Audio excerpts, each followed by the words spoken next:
Hey, guys, let's say hi to Bob Kelly. Bob. Yeah, what's up, man?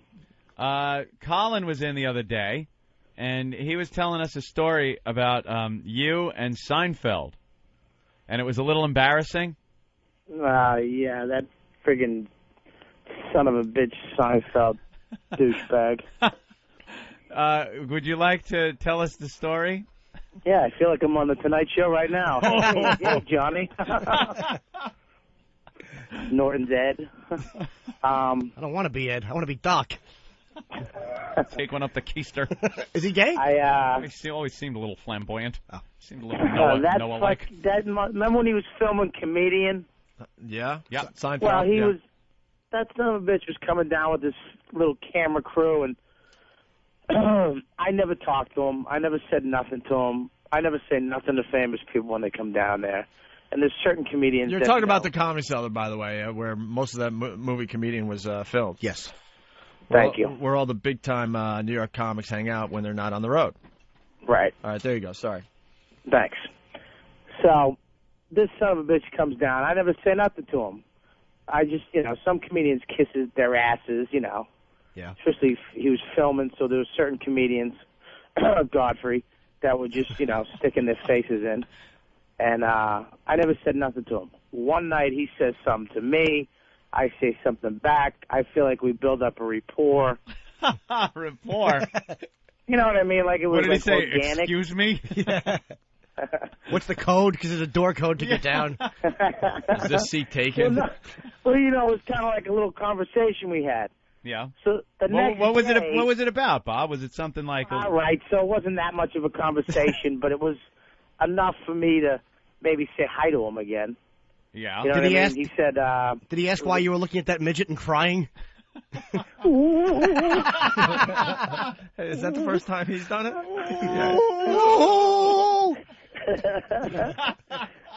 All right, where's that audio? I'll never live that down. No, you won't. And you wonder why I fuck sinks. So I went and I did this gig up in Buffalo 2 days later. Mm-hmm. The worst gig of my life. I have to hire my own driver to pick me up to drive me to the gig. Oof. This guy picks me up in a van, one of those cool vans with the captain seats and the TV and the VCR. And Nice. so he's got every Seinfeld episode ever, and he's got headphones on, and he's not watching and he's listening to them. Jesus. This guy's a Seinfeld freak. So we're driving to the gig. He's telling me about Seinfeld. He finds out I'm a comedian. He starts calling me Jerry. Oh, jeez. Oof. I took him out we went to lunch. I had because we had like an hour to kill. Yeah. So the whole time he's telling me about, his family, and he's like, Jerry, and I'm like, Bob. He's like, oh, I know, but I just really like Jerry, so I'm like, okay, call me Jerry. Oh, my God, that's weird. Did he ask you to listen to an audio cassette of his stand-up and put you on his show? Jerry? Jerry? So, Ma! nice talking to you. So, this guy asked me for an autograph, but, I was like, you know what? I might be able to get you one. Because I just talked to him the other night for the first time, me and my new buddy. Yeah. So then I go to do this gig. It's outside, after a band, in the rain, in the afternoon, next to a skydiving simulator, at a beer fest. So how was the gig? It was all right. It wasn't that bad. I pulled it off. You pulled it off. So this gig was hell. So I go back to New York. I met this guy.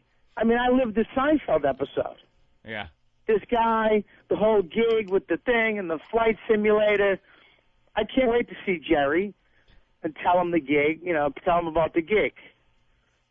So the first time we talked, we made a bet. I was making bets, and he jumped in on the bet. So I owed him $1 because he won the bet. That's why that was our conversation. Oh, okay. So he's on stage. You remember what the bet was? Yeah, it was if Gretzky was on the team that when the Rangers won the Stanley Cup, and no, he wasn't. All right. And so he walks off stage, and I got my dollar out, and there's like a crowd of people going nuts. He walks by me at the foot of the stairs in the cellar, and I go, "Here's your $1." you won the bet. And he looks at me with like almost take that, you know, he could smell dog shit, but he doesn't know where it is look.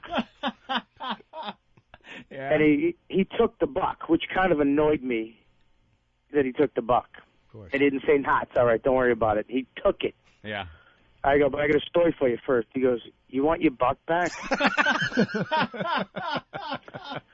So in my head, I'm like, what a fucking dick. Then he walks up 2 stairs, and he turns around, and he goes, I'll be upstairs in the back corner eating. So when you're done, come up, and we'll talk upstairs. So I go, all right, man, I'll be up. I'm doing my set. Right after my set, I'll come up, we'll sit, we'll talk. He goes, not you. He was talking to the lady next to me. I was so, you don't understand, there's a crowd of people there. The lady next to me looked at me like, I'm sorry. And then he just walked up the stairs.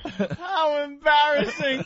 Oh, for that split second, you're like, oh, my God, Jerry's inviting me up to his table.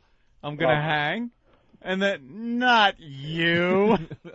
Just the fact that I assumed that he would invite me from 2 sentences to sitting down and having food with the guy. Right.